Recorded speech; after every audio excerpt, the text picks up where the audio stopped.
자, 안녕하세요. 북서 카페 여러분. 자, 오늘은 이제 저번 시간에 이제 6.5일고사를 할게요. 자, 6.5일고사 1번 문제가 이제 뭐냐면, 동아시아사, 교육과정 관련된 부분인데요. 그 동아시아 관련된 부분에서 이제 그 동아시아 그 과목의 학습 요소가 보이고, 그 다음에 거기서가 기획과 니은은 이제 관련된 건데, 동아시아는 되게 주제별로 이렇게 구성이 돼 있어요. 그래갖고 되게 이제 우리나라 동아시아 문화권의 중심 어디죠? 중국이죠. 중국을 바탕으로 해서 중국에 이제 영향을 받았고 이제 일본, 베트남, 한국 이런 나라들 열거해 놓고 중국과 비슷한 공통성, 보편성을 강조하고요. 그렇지만 또 중국과 또 다른 뭐도 있죠?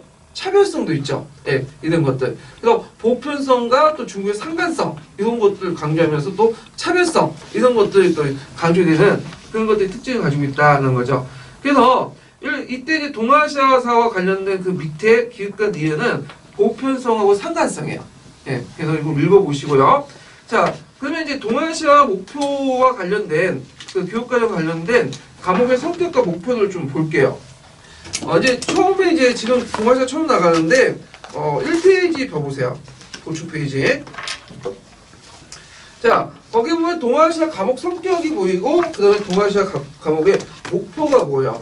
그리고 거기 이제 보면 그 동아시아 이제 성격을 뭐와 뭐를 연결시킨 과목이냐면 한국사와 세계사를 연결시킨 과목이다. 이렇게 이제 규정을 짓고요. 그 다음에 그 보통 그 한국사나 세계사에서 볼 수 있듯이 동아시아 과목의 그 내용이 나오죠. 역사사실 이해, 역사적으로 분석해서 역사정보 활용 및 의사소통, 역사적 판단과 문제 해결 여기 쭉 있죠. 이 5가지는 계속 반복되는 거야. 그리고 이제 그 앞부분에 이제 공통성 상관성 부분이 있다. 그래서 선사시대 현대까지 동아시아인들의 성취와 문화의 공통성 상관성을 탐구하여 동아시아 지역의 발전과 평화 정책에 능동적으로 참여할 수 있는 안목과 자질을 기르도록 한다. 네. 그래갖고 이제 이 동아시아 내에 이제 지역 공동체 긴밀한 교류와 관련된 내용들 좀 나오고요. 그래서 이거 있는데, 요거는 이제 그 첫 번째 문단하고 두 번째 문단만 읽고 넘어갈게요. 어차피 세 번째 문단은 똑같이 계속 반복되는 후렴구거든요. 네, 그래서 첫 번째, 두 번째 동아시아 과목의 성격, 누가 읽어볼까요? 네. 읽어보시겠어요? 네.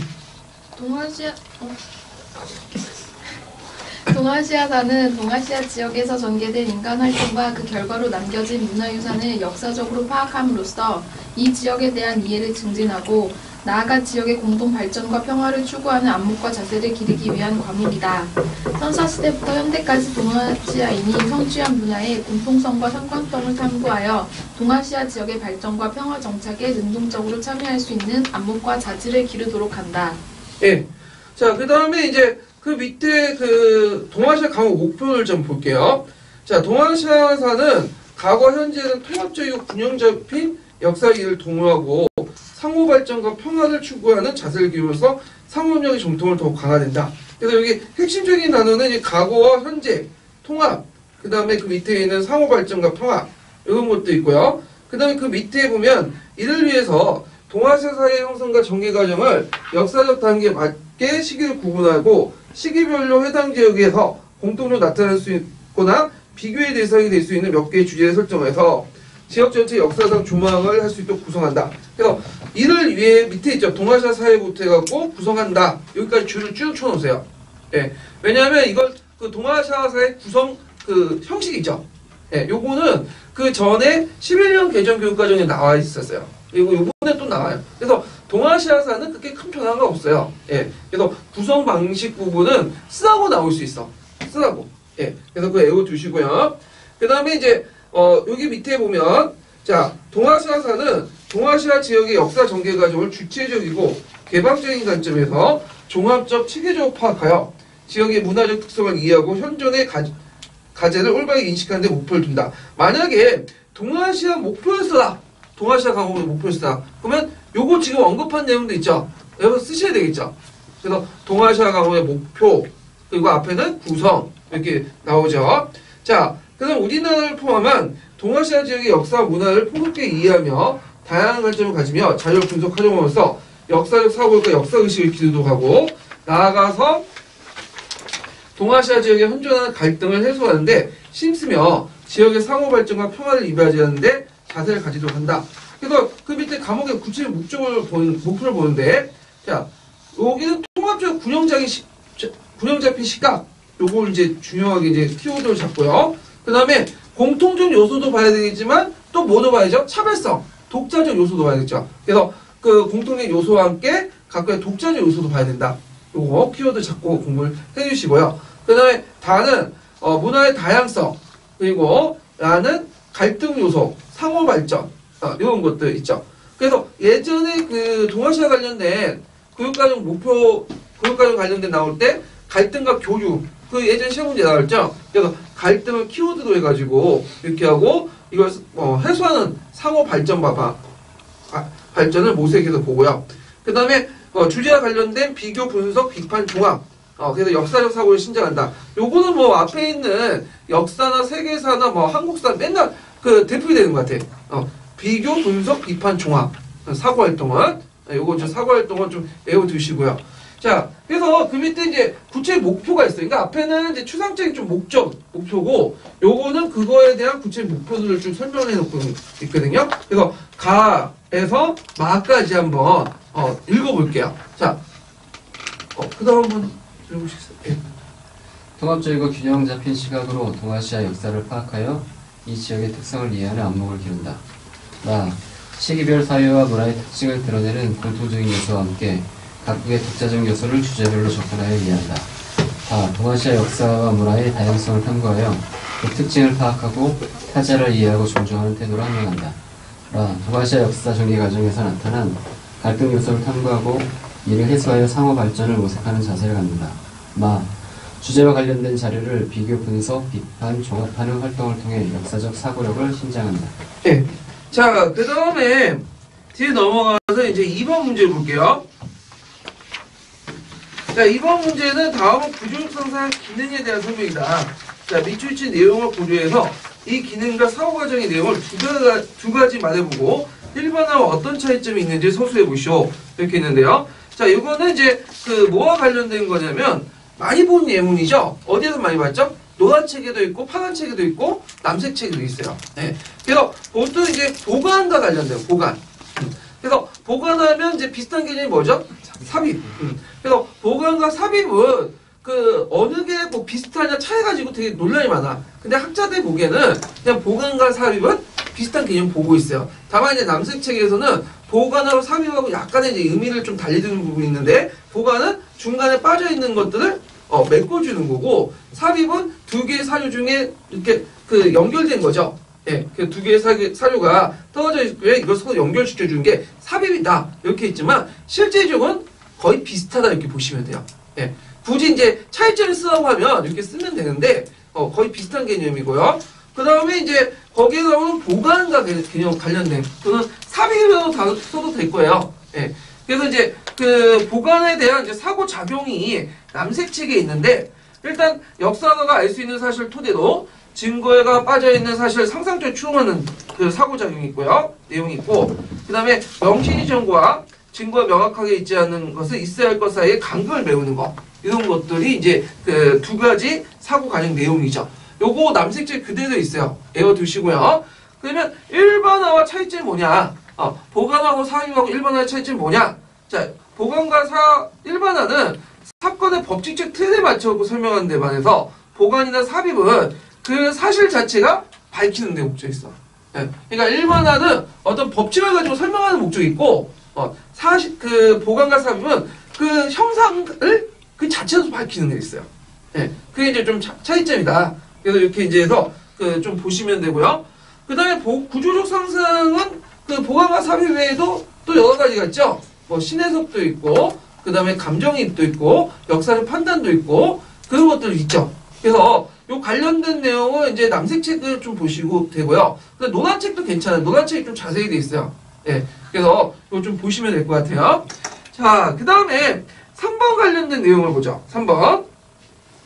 다음 기읍과 니은을 통해서 알 수 있는 역사적 사실을 각각 말해보시오. 이렇게 있는데, 일단은 이제 여기 그 관련 한문 사료는 뭐와 관련된 사료죠? 네. 여기 계룡한 국수와 관련된 거죠. 계룡한 국수 두 번이 나왔죠? 문제가. 그럼 줄치는 부분을 그대로 09년 기출, 10년도 기출문제 그대로 따온 거예요, 제가요. 자, 시는 고구려와 함께 부유에서 나왔다. 그래서 그 백제가 고구려와 함께 부유에서 나왔다는 건 그 백제 출자를 말한 거죠. 그래서 그러면 여기에서 알 수 있는 역사 사실은 뭘까요? 여기서 알 수 있는 역사 사실은 일단 부유의 시절 동명을 백제 건국자의 조상으로 내세워 건국서를 통해서 유추할 수 있다. 그래서 이런 것들을 이제 알 수가 있고요. 자, 그 다음에 니은을 이제 보면 요거는 뭐와 관련된 내용이냐면 요것도 시험 문제 나왔죠. 지금 연이라는 건 누구죠? 장수왕의 이름이에요. 자, 연은 연의 제도 나라를 어육이 되었고 대신들과 호족들의 사륙이 됨이 끊임없고 제약이 가득 쌓였으며 백성들의 이리저리 흩어지고 있습니다. 자, 이거는 뭘 말하고 있죠, 지금? 장수왕의 평양총도와 관련된 내용이에요. 그래서 장수왕의 평양총도하는 과정에서 반발하는 귀족들을 대규모 수청했다. 그 사실을 이제 반영을 하고 있죠. 자, 그래서 이제 요게서 이제 그 장수왕의 평양총도 과정에 관련된 내용은 그냥 그 장수왕과 관련된 삼국사 기록에 보면 이렇게 돼 있어요. 그냥 이도 평양에 또 옮겼다. 그래서 그때 뭐 귀족들이 반발했는지 그 내용은 모르거든요. 근데 이 개로와 국서에서는 간접적이지만 이 상황을 지금 알려주고 있는 거죠. 그래서 이 개로와 국서가 상당히 의미가 있어. 사회적 가치가 있어요. 예. 자, 그래서 이제 있고 이 개로와 국서가 중요하기 때문에 또 뭐냐면 그 관련된 문제를 제가 보너스 문제에 더 냈어요. 자, 보너스 몇 번 문제를 보시냐면 좀 다른 각도에서 이제 좀 낸 건데 보너스 문제 1번 보세요. 1번 문제가 어디 있냐면 6페이지. 네, 6페이지에 있어요. 6페이지. 자, 이거는 아까 아침에 한 거보다 좀 심도 있게 낸 거예요. 자, 아까 아침에 비읍. 자, 고구려 덕으로 그는 부여에서 났다. 그러니까 고구려 백제나 조상과 누구다? 동명이라는 걸 이제 알 수가 있죠. 예. 근데 그거에 뒷받침하는 내용, 구체적 내용을 이제 쓰라는 거야. 그래서 여기 보면 일단 건국식의 백제의 모제가 고구려 계통의 돌무지 무덤이 아니라 부여 계통의 뭐다? 토강모라는 거죠. 토강모라는 것은 그 부여의 정통적인 모제죠.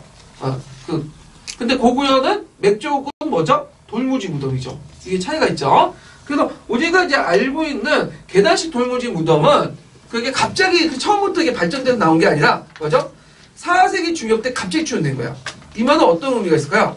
이거는 그 원래 토착세기가 아니라 예전부터 오랫동안 BC 1세기 전후에서 내려왔던 건국세력이 아니라 뭐죠? 4세기 때 뭐죠? 유입된 세력이라는 거죠. 예, 갑자기 그 계단식 돌무지 무덤이 등장했다는 거는. 그래서 요거는 그 백제 계통은 고구려에서 내놓은 게 아니라 부유에서 직접 내려왔다. 이렇게 이제 볼 수가 있겠죠. 자, 하여튼 있고 그 다음에 백제 건국세 온조 계통과 비유 계통은 고시가 아니라 뭐죠? 부여시죠. 네, 부여시. 자, 그 다음에 이제 부여와 백제 왕의 칭호가 그 당시 중국 사서에서 뭐라고 하냐? 어라라고 불렀다. 네, 이런 것들. 그 다음에 이제 백제 동명왕의 대상은 고구려의 고중몽이 아니라 뭐죠? 동명성왕이에요. 네, 동명성왕. 그러니까 보통 동명할 때 고중몽이라고 생각하지만 고중몽이 아니에요. 뭐죠? 부여의 동명왕이 있어. 건국신 나중에. 네, 그게 이제 나중에 고구려가 부여 유민들을 통합하는 과정에서 자신의 고주몽, 충무왕을 뭘로? 동명왕으로 바꿔치기 한 거죠. 이렇게 동일하게. 그래서 이게 일종의 조선판 한부욕조라고 보는데 그 시기가 이제 학자마다 좀 다른데 대개 보면 그 강개토 대항비 있죠. 그 강개토 대항비부터 해가지고 이제 그 전후도 해가지고 장수왕 때 역사가 이제 뭐냐면 왜곡됐을 거다. 이렇게 이제 보고 있어요. 예. 자, 하여튼 그런 내용들 좀 기억을 해두시면 될 것 같아요. 자, 그 다음에 이은 시대 그 고구려 백제 충돌했던 배경은 뭐죠? 원래는 고구려와 백제는 만날 리가 없었죠. 왜? 중간에 누가 끼어 있었기 때문에 낙랑하고 대방이. 근데 미청왕 때 낙랑과 대방이 멸망을 했죠. 멸망하면서 이 대방고지는 뭐냐? 대방의 옛 땅을 둘러싸고 충돌하게 돼요. 고구려 백제가. 원래 이제 대방은 고구려 멸망을 했기 때문에 누가 먹어야 돼? 고구려 먹어야 되죠. 근데 그 당시 고구려는 멸망을 시켰지만 거기까지 장악할 수 있는 여력이 없어요. 네. 그래서 왜 여력이 없었냐면 북쪽에 누가 있었죠? 북쪽에 전현이 있었죠. 그러니까 전현이 쳐들어오니까 그 심은 어디에 비치할 수밖에 없어요. 주력을. 뭐냐면 전현을 막는 데 있을 수밖에 없죠. 그러니까 이제 자기가 멸망을 시켜도 그 대방 전역을 다 장악을 못했던 거야. 그 틈을 노려가지고 그 당시 근초공항이 금구수왕 자기 아들 끌고 와가지고 공격해 들어오고 결국에는 그 뭐냐면 고고 원왕이 그 뭐죠 사망을 하게 되죠. 평양성에서. 예. 그래서 이제 이때 평양성이라는 건 지금의 평양성의 의미가 아니라 대방고지가 지금 항해도 일대거든요. 그래서 남평양이라고 해갖고 항해도의 어느 지점이 있고요 아마. 예, 그거는요. 그래서 이제 이런 것들 이제 둘러싸고 싸웠다 이렇게 이제 보시면 되겠죠. 그 다음에 있고 고고의 정책은 북위의 그 당시 이제 장수왕 때의 정책을 얘기한 거죠. 북위의 등장으로 인해서 그 고구려의 남진 정치의 방향을 전혀 백지를 압박했다. 이렇게 이제 쓰시면 되겠죠. 예. 자, 그래갖고 이제 요 내용도 이제 보시면 되고. 자, 그 다음에 잠깐만요. 아이고.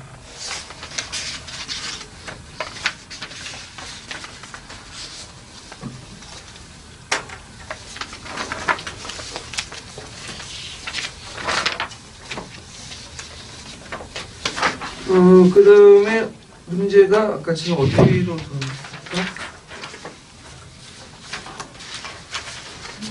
자, 4번이네요.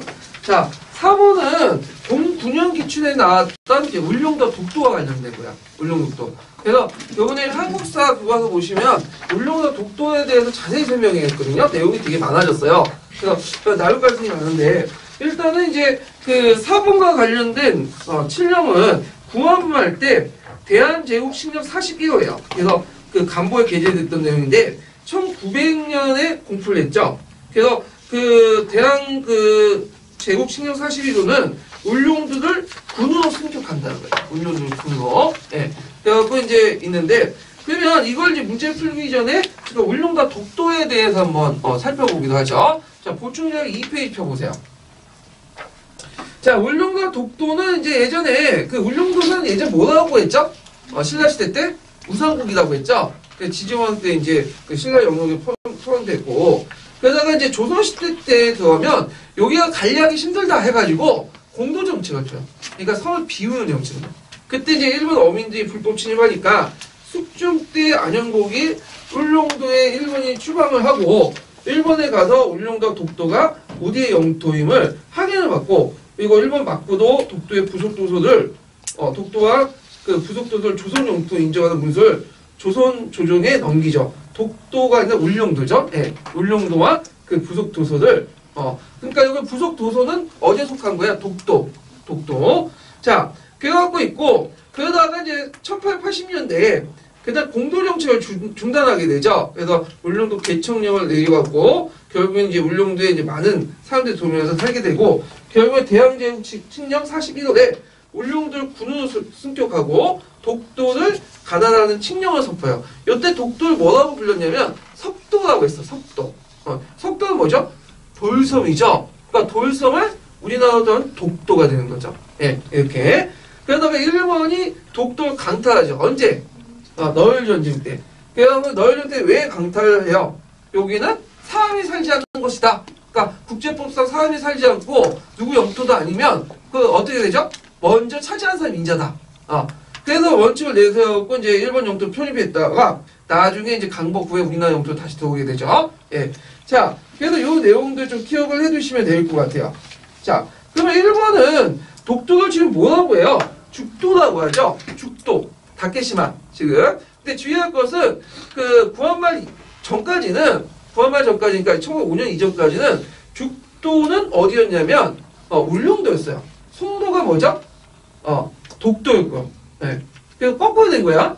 네. 근데 이제 이때 지금은 죽도가 오늘 독도가 되는 거야. 네. 예전에 송도라고 불렸어. 송도라고.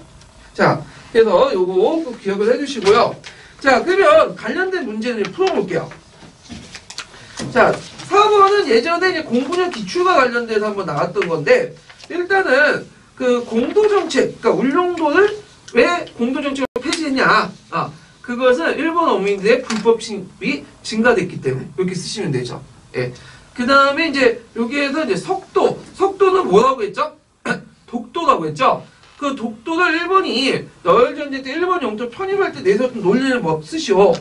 무저지, 섬정론, 사람이 살지 않는 곳은 먼저 차지한 국가가 영토다.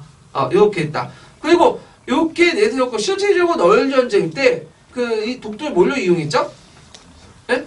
군사 용도로 있는데 저탄소 이용했죠. 저탄소. 그래서 석탄을 보관하는 거. 그래서 보통 이제 예전에는 석탄을 가지고 증기선을 움직였잖아요. 근데 석탄은 무게가 너무 많아. 그렇기 때문에 부피가 크고 무게가 이제 많기 때문에 중간중간에 뭐냐면 저탄소가 필요했어요. 예. 그래서 이제 이 독도를 저탄소에 이용했다. 그리고 일본 일제시대 때는 강치잡이 있죠? 이 강치잡이 돼갖고 이제 강치도 많이 잡아들이고 지금 없어요. 다 멸종이 돼갖고. 예. 그런 식으로 이제 이용을 했다는 걸 좀 기억을 해두시면 될 것 같아요. 자, 그 다음에 5번을 볼게요, 5번. 자, 5번은 뭐와 관련되냐면 16세기 때 북로 남해하고 관련된 거야. 북로 남해. 그래서 이제 그 북로 남해는 이제 북로는 뭐죠? 북쪽의 오랑캐죠. 그래서 몽고족이었던 오일라트부가 쳐들어왔고 남쪽에는 후기예구가 등장했던 시기죠. 그래서 이제 이런 것들은 이제 관련된 내용인데 가 사건 이후에 그 명나라 정부의 조치를 써보고 이거 나의 밑줄친 그 인물에 대한 명나라 정부의 해외 정책을 써보시오. 자, 여기에서 이제 가는 뭐와 관련된 내용이냐면 여기 나오죠. 영파 사건이죠. 네. 그래서 이제 그 영파 사건을 둘러싸고 그 뭐냐면 그러니까 영파 사건은 이제 그 당시 외국 그 당시 이제 그 가방 무역을 둘러싸고 이제 일어난 건데 자. 그러면 이 가방무역이 이 영파 사건을 계기로 해가지고 어떻게 돼? 잠시 중단이 돼요. 잠시. 그래서 그때 이제 그 중단되면서 그 뭐냐면 이때 뭐가 외구가 등장해. 그래서 이 외구의 등장은 일본이 영파 사건을 계기로 해서 영파에 나는 계기하고 일시 중단된 틈을 노려서 이제 일어난 것이 이제 후기 외구의 특징인데, 근데 이게 일본뿐만 아니라 중국 내에 또 복잡한 사정으로 또 연결돼 있어요. 16세기는 이제 중국이 명나라 같은 공무역을 계속 유지하잖아요. 그러다 보니까 되게 밀무역, 그 공무역이 아닌 사무역은 다 뭐가 되는 거죠? 밀무역이 되는 거예요. 그래서 중국 상인이나 이런 사람들이 도적 집단들이 무역을 하다가 강군이 오면 뭐죠? 칼 들고 싸우게 돼. 그러면 이들이 이제 강군만 그 싸우는 게 아니라 또 해적질도 해요. 그때 해적질 할 때 일본 외구에 혼도시가도 차고 일본 복장으로 해가지고 이제 하거든요. 그래서 이들을 뭐라고 하냐면 가짜 외구라고 해요. 예. 그래서 후기 외구는 일본 외구도 있지만 진해도 있지만 가해도 더 많았어요. 그래서 이 후기 외구의 특징이 좀 이런 특징을 가지고 있다. 중국인도 많이 외구 번장해가지고 가담을 했다. 그 배경에는 명나라의 공무역 중심 이런 것들이 깔려 있다는 거죠. 예. 그래서 이제 물론 이제 가판무역은 이제 영파에 난 이후에 잠시 중단됐다가 다시 재기하죠. 그래서 이제 그 오우치 씨의 이제 뭐냐면 도움을 받은 그 하카타 상인들이 이제 주도를 했지만 오우치 씨가 전국 시대 때 뭐죠? 멸망을 하게 되죠. 그래서 이제 가판무역은 끊어지게 돼요. 예. 자, 그래서 이런 영파에 나는 후기 외구의 어떤 발달이 됐다. 그 예전에 한번 시험 문제 나왔죠. 09년 기출문제. 그 기억을 해두시면 되고요. 자, 그 다음에 나의 밑줄 친 것은 이제 알탄인데, 알탄은 이제 그 뭐냐면 그 몽고족의 일파죠. 아니, 몽고족의 이제 수장이죠. 그래갖고 그 당시 이제 몽고족이 이제 쳐들어오는데 그 몽고족이 쳐들어온 역사를 좀 보면요. 그 몽고족 초창기 때 엑센이 쳐들어오죠. 엑센이 쳐들어와가지고 그 당시 그 영종을 포로잡는 사건이 일어나잖아요. 그 유명한 뭐죠? 토목변의 편이야. 그 다음에 이제 다야칸이나 알타칸이나 이런 사람들이 쳐들어오는데 다야칸은 이제 내몽골 진출에 몽골을 통합을 하고요. 알타칸은 상서성을 공격해갖고 북쪽을 포위한 사건이다. 그때 이 포위한 사건을 뭐라고 하냐? 한 달 동안 포위당했는데 경수의 병난이라고 하죠. 예전에 기초에 나왔던 거죠. 그 사건의 명칭 좀 기억을 해두시고요. 결국에는 이제 그 알타칸을 좀 달래기 위해서 명나라 정부는 명나라와 통상을 허용하고요. 그래서 곳곳에 뭘 설치했냐면 마시를 설치했어요. 마시. 호시라고 하는. 네. 그래서 마시나 호시는 실질적으로 우리 중국의 명나라 큰 이득은 못 봐요. 왜냐면 명나라는 비단이나 차나 도자기나 줄 거 많죠. 근데 그들에게 얻는 거는 고작 해봤자 뭐예요? 말 정도? 근데 말도 싱싱한 말, 젊은 말이 아니라 이제 거의 폐기된 말들 가지고 와. 그래서 젊은 말 하고 이제 동등한 가격으로 교환하는 무역책인데 상당히 손해를 봐요. 그렇지만 그것을 통해서 뭐죠? 평안을 사는 거죠. 일종의. 자, 근데 이제 그 마실을 개선했지만 또 문제가 생겼어. 어떤 문제가 생겼냐면 이게 이제 그 뭐냐면 다약한 알타칸 쪽에 이제 부족들이 이제 타타르족과 관련돼 있는데 이들이 몽골족을 완전히 장악한 건 아니에요. 몽골족도 그 외에도 여러 부족들이 있잖아요. 예. 그래갖고 이 여러 부족들이 이제 이거는 알타칸하고만 맺은 거다. 우리 상관없다. 그 다른 부족들이 또 와갖고 침범해. 그러니까 이제 지금 마실을 가지고 평화를 유지하는 정책이 잘 안 됐다는 거죠. 그러다 보니까 이렇게 했던 정책이 다시 중단이 돼요. 중단되다가 다시 언제 복귀가 되죠? 이거는 신종 때 누가 해서 누구죠? 갑자기 생각 안 나네. 장거죠. 장거정에서 다시 부활이 되죠. 이런 것들 좀 기억을 해두시면 될 것 같아요. 그리고 요 나와 관련된 사료도 예전에 시험에 나왔죠? 2차 기출문제에. 그래갖고 이제 어떻게 써야 되겠어요? 국경 부근에 마실 설치하고 그 당시에 순위왕을 봉해주고 그 다음에 이런 것들 쭉 쓰시면 될 것 같아요. 예. 자, 그러면 이렇게 이제 보고 자, 그 다음에 이제 보면 잠깐만요. 거기에 보면 사건의 명칭은 영파의 난 있죠? 이거 지우세요. 편집하는 거 지우려고 했는데 있네. 그래서 있고 알타르에서 순위하게 보였고 여기에 이제 더 한 가지 추가한 마시 설치도 이제 좀 마시 설치. 네, 마시 설치. 자, 그래서 이렇게 했고요. 그 다음에 이제 6번 문제를 볼게요. 6번 문제. 6번은 다음 사료가 쓰여진 당시에 유행했던 문화의 특징을 말해보고 그 문화와 관련된 대표 사례를 3가지 제시해 보시오. 이렇게 했는데 자, 요거는 이제 섭정 태종 대신에게 전무 전반을 간백하게 하는 조 이렇게 했는데 여기에 핵심 키워드는 뭐 밑에 건 좀 별로 읽을 필요 없고 뭐와 뭘 봐야 될까요? 섭정과 간백이죠. 네, 섭간정치죠. 섭간정치.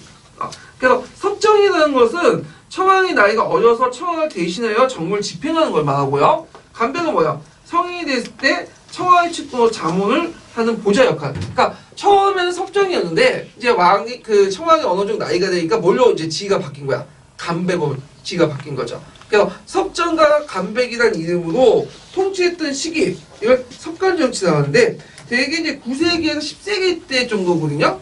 그때 이제 섭간정치를 이끌었던 세력은 어떤 세력이죠? 후지라라. 후지라라 중에 국가죠. 네, 후지라라 국가 이렇게 쓰시면 되고 그래서 이제 만약에 감옥을 쓰라고 하면 후지라라 국가를 쓰셔야 돼요. 그러면 후지라라 국가가 통치했던 시기의 문화는 어떤 문화죠? 어떤 문화예요? 네, 후지라라 문화가는 국풍문화죠. 국풍문화. 네, 그래서 요때 이제 관련된 문화는 국풍문화 이렇게 쓰시면 되고 그래서 국풍문화는 대륙문화를 일본의 풍토와 사상에 조화시키려고 했던 것이 특징이고요. 그래서 그 사례를 와카, 가나문자, 모노가타리, 마키에, 야마토에, 신데츠쿠리, 일본식 강복상 등등등을 쓰시면 되겠죠. 한 3가지 정도 외워두시면 될 것 같아요. 그래서 예전에 국풍문화 관련돼 갖고 국풍문화가 일어난 대외적인 어떤 배경 이거 쓰라고 예전에 나왔죠. 그래서 국풍문화도 나올 가능성이 많아요. 참고로 이 섭정과 강백이라는 지위는 후에도 계속 이어져요. 그게 갑자기 없어진 게 아니라 그렇지만 실권은 요때 장악한 섭정과 강백이 실제 정치 실권을 장악한 것은 이 후지라라 국가가 이제 통치했던 시기다. 이렇게 이제 보시면 되겠죠. 그래서 제가 이제 3페이지에서 이제 4페이지까지 섭간정치하고 이제 뭐냐면 밑에 헤이안 시대 문화 있는데 특히 이제 4페이지에 있는 헤이안 시대 문화 부분, 국풍문화, 대외적 배경이나 계기, 내용 외워두세요. 네, 시험 문제 좀 나올 수 있으니까요. 자, 그 다음에 7번 문제 볼게요. 7번. 자, 7번은 이제 가에 들어갈 말을 쓰고 밑줄 친 이유를 2가지 서술해 보시오. 이렇게 했는데, 자, 이거는 이제 서양사 개론에 있는 내용을 이제 제가 좀 발췌를 한 거예요. 그래서 거기에 이제 들어간 내용은 중상주의죠. 아니, 그 건전한 방인 정책이죠. 건전한 방인 정책. 자, 원래 이제 영국은 17세기 때 중상주의 정책을 실시했어요. 중상주의 정책은 정부가 일일이 간섭 통제를 하는 거죠. 상고금이나 이런 것들을. 예. 그래서 중상주의 정책이 있고, 미국 그 식민지에도 동일하게 뭐죠? 중상주의 정책을 했어요. 근데 이때 중상주의 정책을 할 때, 그냥, 본토에 하는 것처럼 이렇게 한 게 아니라 거의 느슨하게 했죠. 네. 그래서 이제 통제하는 것도 다 자유롭게 하는데 뭐냐면 영국 상품하고 경쟁이 붙을 수 있는 부분만 좀 통제하고 금지시키는 그냥 느슨한 정책이었어. 그래서 이걸 뭐라고 하냐면 건전한 방인 정책이라죠. 건전한. 근데 건전한 방인 정책을 하다가 갑자기 진짜 오리지널 중상 정책을 이제 하기 시작하죠. 그 계기가 됐던 전투가 뭐죠? 전쟁이 7년 전쟁이죠. 그래서 7년 전쟁 이후에 이제 뭐냐면 강력한 중상주의를 하게 됨으로써 이제 미국 식민지인들의 반발을 불러일으키게 돼. 그러면 그런 정책들을 왜 그게 했냐? 자, 그건 뭐냐면 여러 가지 이유가 있지만 조지 3세가 왕권을 강화하면서 정치에 직접 관여를 했고요. 그 다음에 7년 전쟁 전비 및 식민지 방위비를 누구한테 부담을 하려고 했죠? 식민지에게 부담을 하려고 했죠. 그 다음에 또 여기는 안 나왔지만 이제 그 세계문화사에 보면 식민지 이제 7년 전쟁 이후에 이제 영국의 어떤 식민체제가 이제 형성이 되잖아요. 그래서 이제 먼저 식민지를 좀 체계적으로 좀 짜임새 있게 운영하려고 했어. 이런 것도 이제 추가시키면 되겠죠. 그래갖고 이제 그 당시 세금을 부과하는 건데 그 대표적인 세금이 뭐예요? 타운센트법이라든지 그 다음에 인세 인지법 이런 것도 있고 당물법도 있고 등등등 여러 가지의 세금이 있죠. 세금 부과하는 걸 당연한 건데 미국인들은 반발하고요. 왜 반발해요? 영국의 현대적 정통에 보면 대표를 파견하는데 세금을 부과할 수 있다면 대표 파견하지 않는데 어떻게 해서 너희들 세금 부과냐? 그거에 대한 어떤 반발 이런 것들이 일어나게 되죠. 자, 그래서 이렇게 있고요. 그래서 저번 시간에도 얘기했지만 미국사가 나올 가능성이 많다는 거죠. 이번에도. 왜냐면 미국사 전공 교수님이 이렇게 이제 들어가갖고 그러는데 예전에 뭐가 나왔죠? 원료선언하고 그 다음에 원료선언하고 문호개방 정책이 나왔죠. 네. 그래서 제가 지금 읽고 있는 책이 사료를 읽는 미국사라는 책이 있어요. 네. 사료를 읽는 미국사인데 이거 많아요. 근데 솔직히 많은 것 같지만 그 앞부분에 설명 부분은 별로 없고 이제 주로 사료들만 쭉 나와 있거든요. 그래갖고 이제 여러 미국사 교수님이 이게 저수한 책들인데 거기 이제 명단을 보면 작년에 들어갔던 교수님 명단이 있어요. 그리고 작년에 나왔던 사료가 여기 그대로 있어요. 그래갖고 요게 이제 한번 읽어보는 것도 괜찮을 것 같은데 근데 너무 시간이 안 되니까 중요한 사람들만 꼽아가지고 이제 보시면 될 것 같아요. 그래서 제가 이제 요번에 미국사 이제 출제를 할 때 요거 관련된 부분들을 이제 출제를 했거든요. 여기에서. 예. 그래서 이제 강의 듣는 분들만 이제 특별하게 알려주는 거야. 그래서 저 멋있게 보니까 제가 지금 요번에 동영상 조회 건수를 보니까 10회도 안 돼. 10회도. 그러니까 이상하게 카페에서 가보면 막 다운받는 거는 조회 건수 2,000회 막 1,000회 막 넘어가거든요. 그래서 사람들이 많이 강의를 듣겠다 생각했는데 막상 처음에는 104건 125회인가요? 그 정도 이제 들었는데 유튜브 보니까 막상 또 2회 3회 들어가면 점점 떨어져. 그래서 저번 주 4회는 열 몇 명밖에 안 들었어요. 2명인가 3명 2명 3명 들었다. 3회가 열 몇 명이고. 예. 그러니까 사람들이 보니까 강의는 안 듣고 요것만 이제 다운받아갖고 문제제와 답안을 다운받아갖고 보시는 것 같아요. 보충자료라고.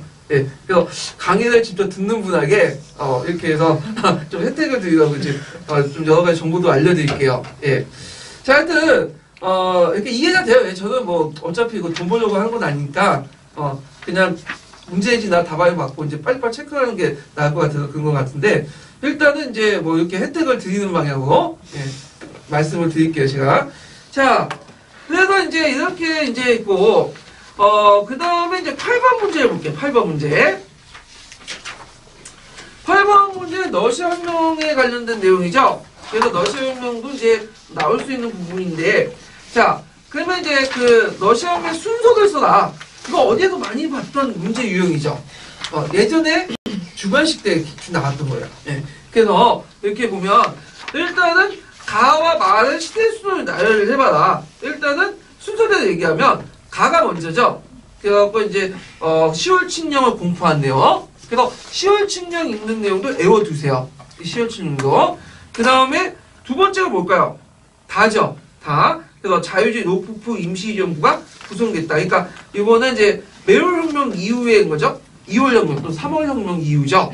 근데 이제 세계사 책에 보면 좀 잘못됐더라고. 거기에 보면 케란스키 자유주의 정부가 수립됐다 이렇게 있는데 그건 틀린 거야. 케란스키는 나중에 노포프가 물러난 다음에 임시정부가 또 하나 있거든요. 그리고 그 케란스키는 이 사람은 그 자유주의자가 아니에요. 이 사람은 사회혁명단 출신이야. 그 레닌이 학생 시절 때 교장으로 있었던 사람이에요.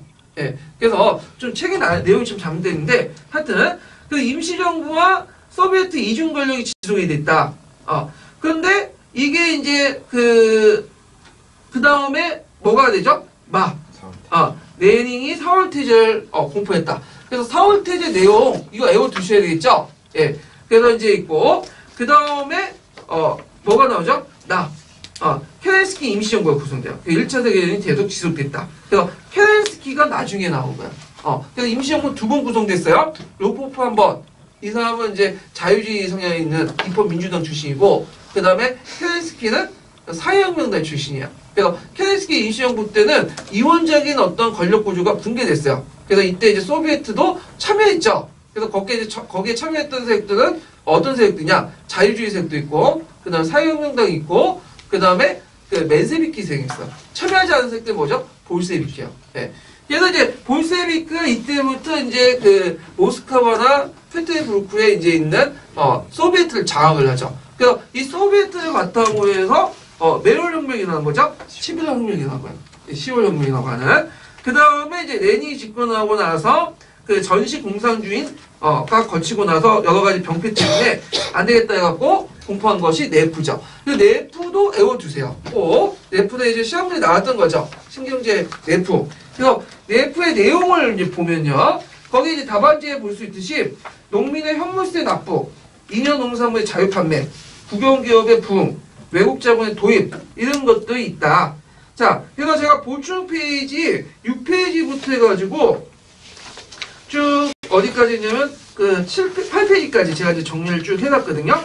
잠깐 이제 7페이지 잠깐 보세요. 7페이지. 자, 7페이지에 본 게 4월 태제죠. 4월 태제는 볼 거 없어. 딱 이것만 3개 구호만 외우면 되죠. 자, 모든 권력은 어디도? 소비에트도. 그래서 그 당시 이원적 권력 구조를 타파하자. 그 다음에 농민에게 토지를. 이거는 어디에 영향을 받는 거? 사회혁명당 구호들 뭐냐면 벤치마킹한 거죠. 그래서 예전에 박근혜가 복지라는 프레임을 가져와서 선거에 이겼잖아요. 똑같은 거예요. 논리가. 그 다음에 즉각적인 편압. 이거는 뭐죠? 1차 세계에 참전을 하지 말자. 빨리 병력 철수해라. 자, 이 3가지 외워두시고요. 4월 태제.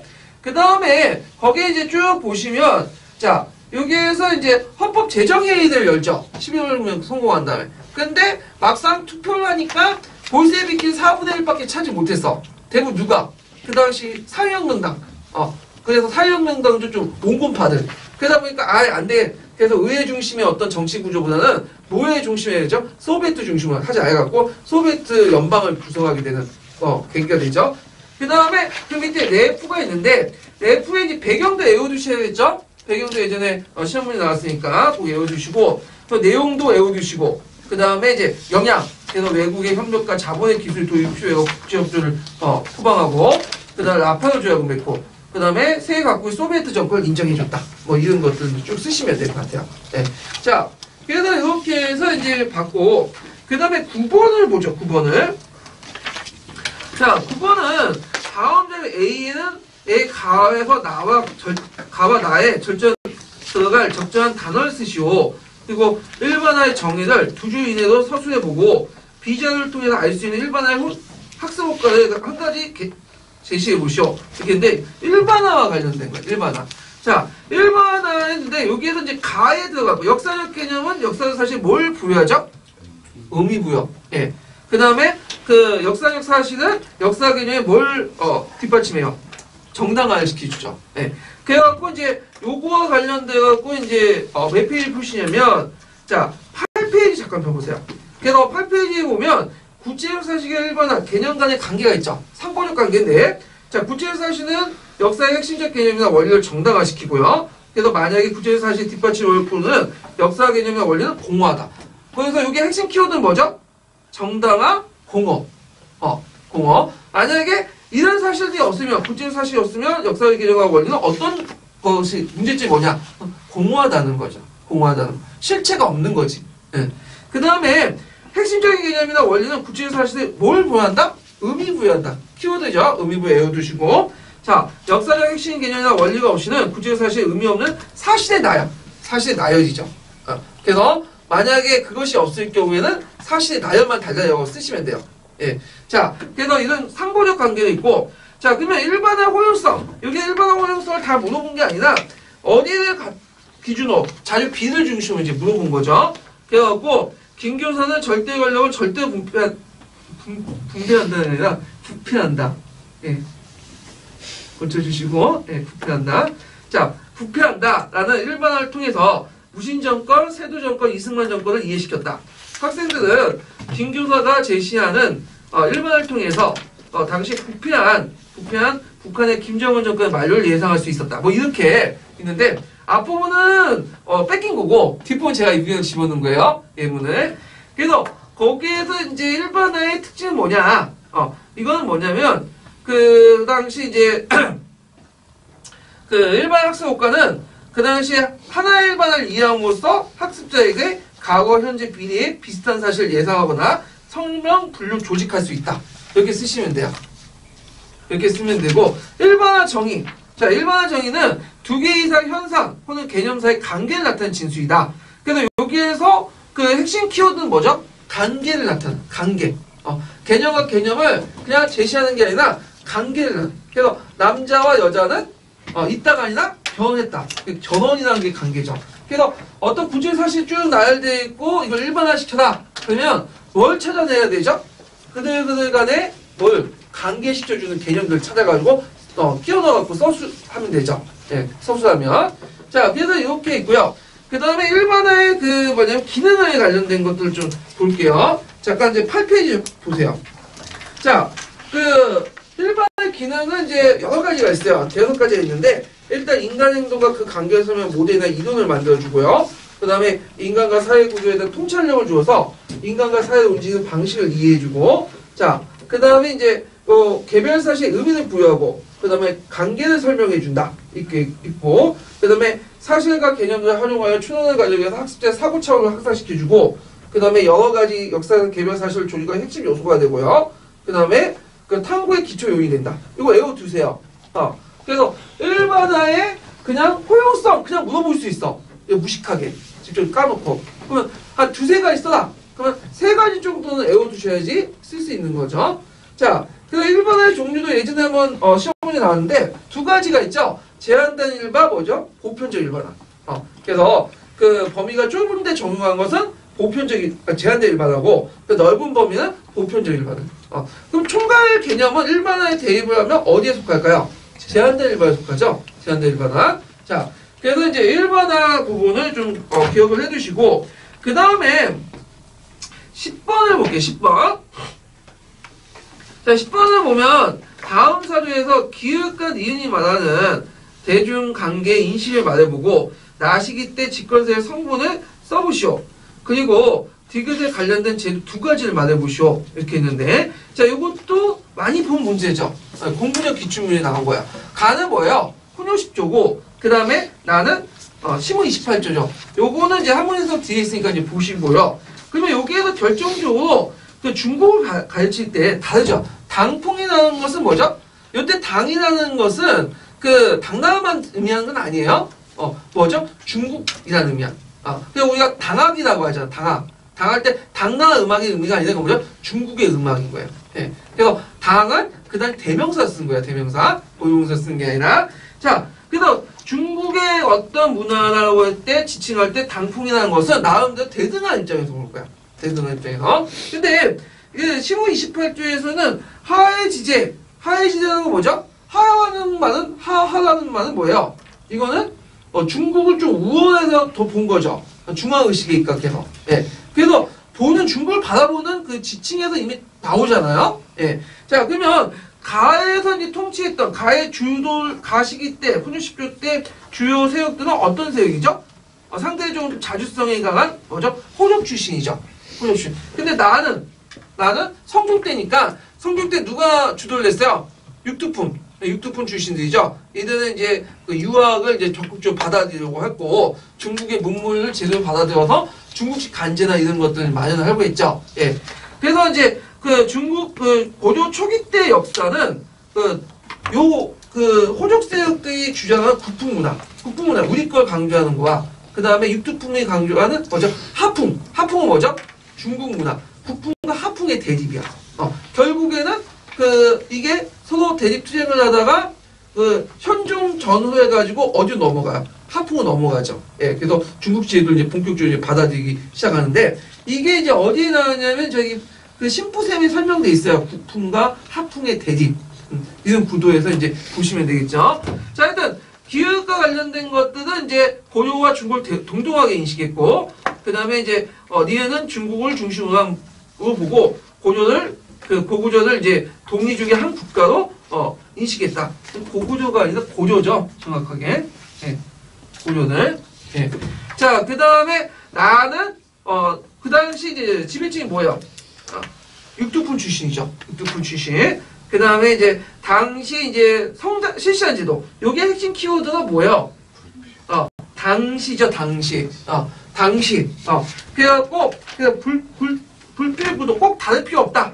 이거 어떻게 이성 육부제와 문무 상계제 실시 이렇게 쓰시면 돼요. 네. 그래서 도병마사와 식목도가 이렇게 쓰시면 틀리죠. 왜냐 도병마사 식목도가 하면 뒤에 현종 때 완비된 제도죠. 이거는 물론 기원을 따지면 성종 때 나오긴 나오지만 현종 때 완비된 제도 때문에 틀려. 그래서 예전에 그거 뭐냐면 있었죠. 2년 기출문제 때. 근데 그 핵심 키워드가 뭐야? 당시죠. 네, 당시. 성종 당시. 예.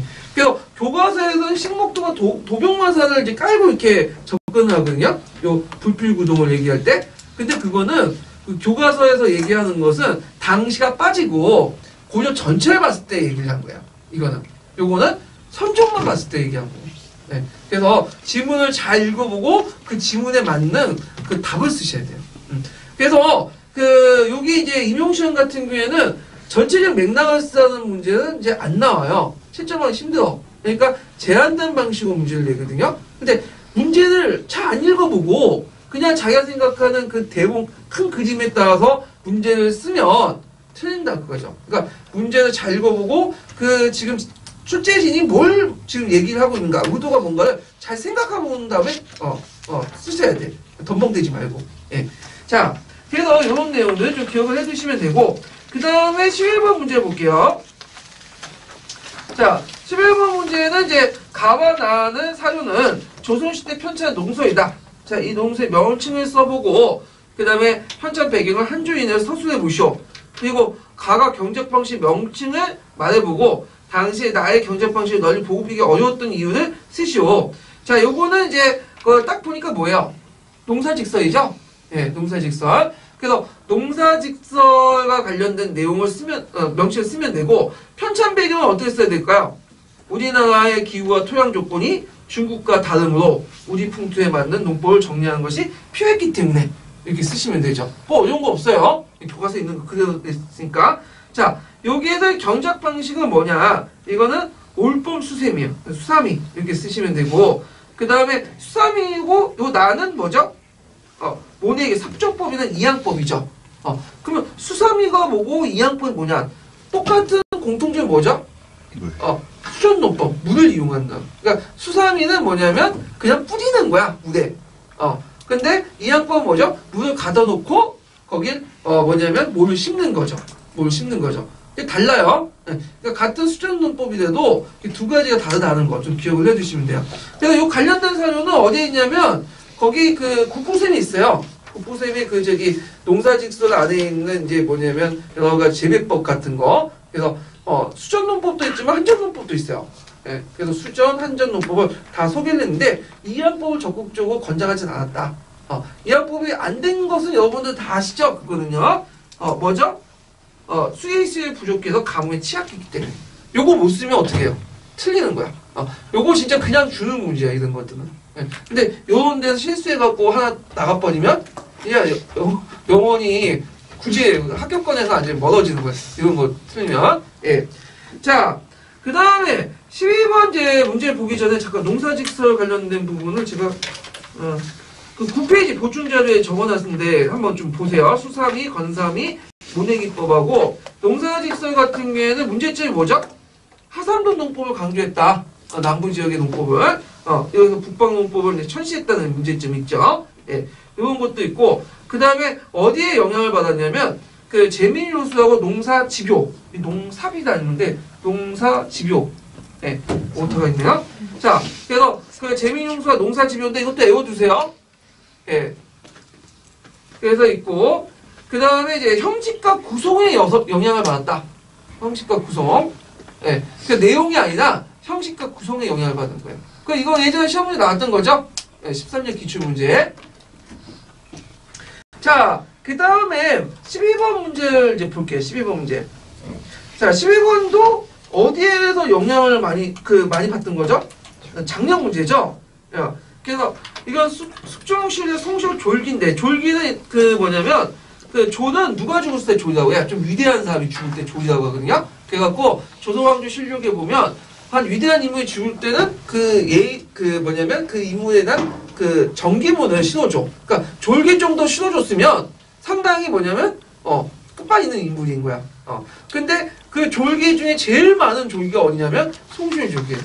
그래서 송시호 그만큼 그때 당시에 사람들에게 많은 이제 뭐냐면 추대를 받았다는 걸 알 수 있는데, 자, 기획에서 볼 수 있는 종법 정용에서 대한 서양의 인식을 서술해보고, 자, 이 갑인가의 합이라는 것은 제2차 예속 논쟁이죠. 그럼 여기에서 물어보는 것은 종법 정용이죠. 그러니까 그 남인하고 서인이 주장한 내용이 아니에요. 그러면 그때 이제 남인하고 그 당시 서인이 종법을 어떻게 적용하냐. 자, 그 서인 같은 경우에 종법을 원칙대로 적용하려고 했어요. 그래가지고 모든 그 뭐냐면 서인은 천하동례를 포방을 하죠. 모든 예법은 동일하게 적용해야 된다. 왕이나 사대부나 동일하게 종법을 원리대로 적용하자. 근데 이에 반해서 이제 그 남인은 좀 생각이 달랐죠. 남인은 뭐냐면 왕자의 부동사서. 그래서 왕의 적용한 예법과 일반 사대부 집안에 적용한 예법은 다를 수밖에 없다. 그래서 왕권을 좀 뭐냐면 높이고 종법을 좀 번칙적으로 적용하려고 했던 입장이죠. 물론 그거 그 밑바닥에는 정치 목적도 있어요. 남이 상대적으로 세력이 약하니까 왕권을 강화시켜서 좀 자신이 뭐냐 세력을 강화시키려는 목적 때문에 그런 거고, 서인은 실권을 강조한 거죠. 어차피 얘네들은 권한이 크니까. 예. 그래서 이런 것들, 그러니까 문제는 어떤 것을 지금 물어보고 있느냐라는 걸 가지고 이제 판단을 해야 돼. 그래서 이런 것들 좀 기억을 해주시면 되고, 자, 윤호가 정계에 제거된 사건은 어떤 걸까요? 경신왕국이에요. 경신왕국. 그 다음에 거꾸로 그 윤호의 반대파가 누구죠? 송시현이죠. 송시현은 어느 사건 때 제거됐죠? 기사왕국 때. 기사왕국 때. 각각. 네. 그 다음에 이제 여기에서 이제 또 물어보는 게 뭐냐. 디귿의 편지는 이제 뭐냐면 갑자기 편지를 보내 송시현을 배척하고 비난했습니다. 이게 뭐냐면 신유이서라고 있어요. 이건 좀 잘 못 들어보신 것 같은데 거기 있는 예문이에요. 예문에 있는 걸 냈으니까 신유이서고, 송시현하고 그 당시 윤중은 처음부터 사이가 나빴던 건 아니에요. 그 윤중의 제자, 그 스승이 누구냐? 송시혁이에요. 그리고 윤거이라고 이제 송시혁 아버지가 있는데, 그 사람은 송시혁하고 친구였어. 근데 이제 윤거이하고 그 윤중이 자기 편인 줄 알았더니, 보니까 누구하고 편을 든 거야? 윤호의 편을 드니까, 그때부터 예전부터 사이가 나빠지기 시작한 거야. 그래갖고, 이때 이제 편지로서, 그 당시에 윤중이 편지로서, 송시를 깐 편지를 썼어. 근데 물론 이제 전달은 안 됐어요. 도중에 쓰다가 그냥 무슨 욕이냐 하면서 이제 보내진 않았는데, 그 쓴 내용을 누군가 고자질을 한 거야, 송시한테. 그래서 송시가 알고 나서 건방진놈 그러잖아요. 근데 왜 또 그런 생각을 가질 수밖에 없냐? 윤중은 누구죠? 자기 제자잖아. 자기 제자인데 자기 제자가 와가지고는 막 오늘날 말하면 경기도 교육청이나 교육청이나 교육부에 뭘 한 거야? 민원을 넣는 거야. 그래갖고 이 선생님이 뭐 이렇게 잘못해갖고 했다. 그러면 이걸 알면 선생님 어떻게 열받죠. 예, 그런 꼴이에요 지금요. 예, 그래서 저도 이제 올해 민원도 들어왔고 우리 반 애들도 민원 듣고 어떤 그저께는 또 내가 그 결석을 질병 결석을 안 해준다니까 또 경기도 교육청에 또 민원 넣는다고 막 문자 보내고 그랬는데 뭐 그런 경우. 그래서 이제 학교에서 많이 당하는 경우인데 성실도 이렇게 당한 거야. 그러니까 열받은 거죠. 예. 그렇게 이제 생각을 하시면 돼요. 자, 그 다음에 니은의 정파의 특징을 한 줄에 내어 서술해 보시오. 당시에 무리가 이에 마침내 융중을 도와 합하여 하나가 되었다. 이건 뭘까요? 누굴 의미하는 거죠? 소론이죠. 예. 그래서 소론의 특징을 쓰시면 돼요. 남인 처벌 간대했고 신뢰 중시했고 적극적인 국방 개청을 주장했다. 그래서 소론하고 노론이 나눠진 계기는 뭐냐면 경신학국 때라고 보시면 돼요. 경신학국. 근데 결정적으로 완전히 분리된 건 뭐죠? 나중에 갑술왕국 때죠. 경신학국 때 분리돼서 갑술왕국 때 이제 남난이 돼버린 이런 것들. 자, 그래서 이렇게 해서 성시호 종기와 관련돼서 요번에 이제 시험 문제 났던 걸 한번 적용해서 문제를 내봤고요. 자, 그래서 이제 있고 한국 정치 부분은 그 10페이지에 있어요. 10페이지 보세요. 그래서 그 경신항국, 기사항국, 갑수항국 요거 세 개 좀 기억을 해주시면 되고 그다음 한국 정치의 어떤 한국의 정의, 또 사회경제 배경, 한국의 결과 요것도 좀 기억을 해두시면 돼요. 그래서 결국 한국 정치 이후에는 뭐죠? 분단 정치가 말폐화됐다는 거죠. 그래서 상호 견제와 분열이 깨지고 어떤 특정 정당이 독점하는 체제가 이제 형성이 되죠. 이런 것도 이제 보시면 될 것 같고요. 자, 그 다음에 6페이지를 보세요. 6페이지를. 자, 6페이지는 이제 그 13번 문제를 보면 제자백과 사상과 관련된 문제가 있어요. 제자백과 사상. 제자백과 사상은 10년도에 기출문제 나왔기 때문에 나올 가능성이 많아요. 예, 보면 일단은 가는 뭐와 관련된 거죠? 이거는 묵가. 그 다음에 나는 딱 보니까 법가죠. 법가. 그 다음에 다는 뭐죠? 요거는 도가요. 도가. 예. 그래갖고 이렇게 이제 보고 자, 그 당시 가학파에서 창시한 사람이 난세를 해결할 수 있는 방법을 제시해 보시오. 그래서 방법의 멋지가 내용을 언급하라고 했는데 자, 모든 사람들이 차별 없이 살아가 겸연을 제시했다. 겸연. 그래서 그 유교의 차별에다가 반대되는 사상들을 이제 제시를 했죠. 자, 그 다음에 나학파의 목표를 서술해 보시오. 군주권의 절대활동에서 강력한 중앙집권을 확립했다. 이렇게 쓰시면 되고 그 다음에 그 법가가 추구하는 제일 이상적인 정치제도가 뭐죠? 군현제도. 군현제도. 이에 반해 유교가 추구하는 이상적인 정치제도는 공권제도. 이렇게 이제 보시면 되겠죠. 자, 그 다음에 자, 도가의 이상적인 국가상 노자가 말하는 뭐죠? 소국감인. 이거 두세요. 예전에 기출 예문에 나왔던 거예요. 그래서 그 나라가 작고 백성이 적은 국가 이런 것들 동네 국가 5,000명 정도. 그래서 닭이 울면 그 뭐냐면 주변에 있는 사람들이 다 아는 그 국가 이런 것들이죠. 닭 그러니까 뭐 좀 생각이 나는 게 있죠. 자, 그 다음에 여기에서 나학파하고 다학파가 그러면 한초에 유행했던 사상의 명칭. 그래서 그 당시 법가와 도가가 결합돼갖고 그 한초에 유행했던 사상이 뭘까요? 항로술이에요. 항로술. 예. 뭐 어려운 건 없어요. 왜냐면 한초에 유행했던 사상 항로술 이게 쓰시면 돼요. 그냥. 예. 자, 그래서 이게 제자백과의 특징에 관련된 부분은 제가 11페이지에 이제 정리를 했거든요. 그래서 유가, 법가, 도가, 뭐 묵가 내용도 있으니까 한번 쭉 읽어보세요. 네, 이 부분들이요. 자, 그 다음에 이제 그 14번 문제 볼게요. 14번. 자, 14번 문제를 보면 자, 다음 가에 들어갈 인물을 써보고 가 인물이 병제개혁의 결과 일어난 공화정 말기의 정치 상황을 서술해 보시오. 그리고 로마 팽창 과정에서 그 로마 시민권 역할을 말해보고 그다음 아우구스투스가 군대를 유지하기 위해서 재정적 기반을 두 가지 쓰시오 이렇게 있는데 자, 일단 아우구스투스 시대의 로마 군대는 기본 공화정 말기에 지원병제를 받았는데 이 지원병제는 누가 만들었죠? 마리우스죠. 예전에 기출문에 나왔던 마리우스인데 예전에 마리우스 이전에는 뭐였어요? 그 당시 이제 그 중상층들이 중장 보병을 바탕한 시민군이었죠. 근데 이 시민군 체제가 포레니 전쟁 이후에 어떻게 붕괴되잖아. 그러니까 더 이상 군대가 유지할 수 없으니까 지원병제를 지원병제 그래서 진병제에서 모병제를 바뀌게 된 거죠. 예. 그래서 이 모병제를 이제 실시를 했다. 그래서 지원변제죠, 일종의. 그래서 이들에게는 무기도 주고, 식량도 주고, 그 다음에 퇴직 후에는 뭐요? 토지도 줘요. 그래서 예전에는 이제 전쟁 나가려면 자기가 무기나 갑옷이나 다 사들고, 그 다음 식량도 가지고 와서 그냥 무보수로 일했는데, 이 사람들 일종의 뭐야? 월급 받고, 오늘 나면 연금도 주고 하면서 이제, 직업군인으로서 이제 활동하게 된 거죠. 자, 그래서 이 체제를 아우구스투스 시대 때 그대로 이제 이어받았다는 거죠. 특히 아우구스투스 시대 때 이제 로마 로마 황제 체제, 그러니까 원수정을 유지했던 거는 그 밑바닥에 뭐가 깔렸기 때문이죠? 군대. 군대는 뭘로 위해서 유지돼? 재정. 그러니까 그 아우구스투스 이후에 이제 원수정 시대 때 황제들은 항상 머릿속에 뭐가 생각하면 돈을 어떻게 확보하실 것인가, 세금을 어떻게 징수할 거야. 그런 게 있어. 왜냐면 군대를 유지해야지만 권력을 유지할 수 있기 때문에 이렇게 이제 연결시켜서 이제 보시면 되고요.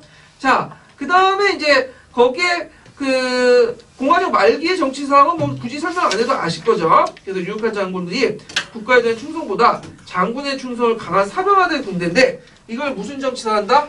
삼두 정치 이렇게 이제 보시면 되고. 자, 로마 시민권의 역할. 로마 시민권도 예전에 시험 문제 나왔죠? 제대로의 로마 시민권을 주는데, 자, 로마 시민권에 관련된 부분을 한번 보고 넘어갈게요. 일단은, 요거부터 좀 볼게요. 로마 시민권보다는 제가 아우구스투스 개혁 부분을 좀 볼게요. 예. 자, 아우구스투스 개혁 부분인데, 거기에 이제 아우구스투스 군제 개혁 부분이 있죠? 거기.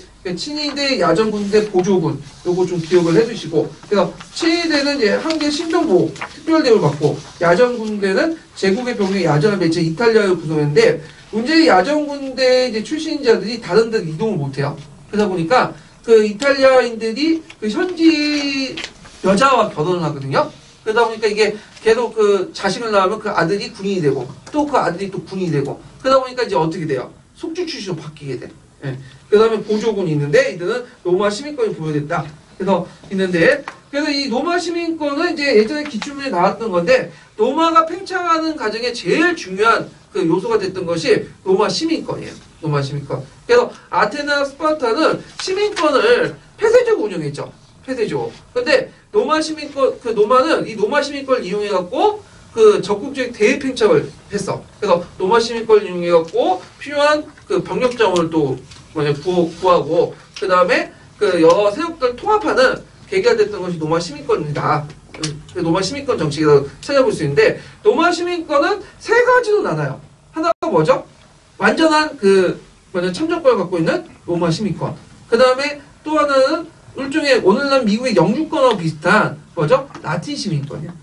라틴 시민권은 뭐냐면 반쪽짜리 시민권이에요. 그래서 일정한 이제 시민권 일정한 그 라틴 시민권 가지면 한 20년, 30년 후에 로마 시민권 등업이 되고, 그 다음에 로마 시내 트리포스에 거주할 경우에는 선거권을 가지고 있어. 네, 그 정도고. 그 다음에 이제 이탈리아 동맹 시민권. 이렇게 이제 세 단계 구분을 하죠. 예, 그리고 각각의 시민권마다 또 권리나 의무가 또 다르고, 이런 것들이 정책을 하게 되는데, 이거를 교묘하게 이용해갖고 로마가 팽창하는데, 써먹죠. 그래서 피정공민들은 두 가지 선택이 있죠. 로마한테 개길 것인가, 아니면 로마의 지배 권력으로 이렇게 들어갈 것이냐. 근데 개기는 것보다는 로마 시민권을 얻어가지고 로마의 지배층으로 편입하는 것 더 낫다고 생각하니까 이제 적극적으로 로마에 협력하게 되는 거죠. 그래서 로마 공화정 말기나 제정 넘어가면 자기가 예전에 정복했던 그 정복민들이 어느 순간 황제가 되고 로마의 최고 지배자가 돼요. 그만큼 로마는 되게 포용적인 국가야. 이게 로마가 이제 세계적으로 발전할 수 있는 배경이 되긴 하는데, 하여튼 이 시민권 정책을 적극적으로 이용했다. 예, 이렇게 좀 보시면 되겠죠.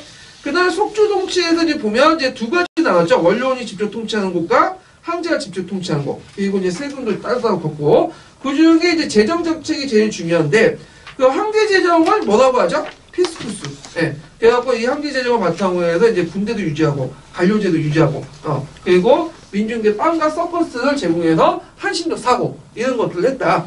그래서 이제 이런 내용들, 그래서 아우구스티누스 때 황제 때 원수적인 내용들, 그거 꼭 기억을 해두세요. 자, 그 다음에, 여기 보너스 문제를 풀어봤죠? 예. 그래서 여기 좀 쉬었다가, 그 다음에 전국 B를 이제 넘어갈게요. 예, 꺼주세요.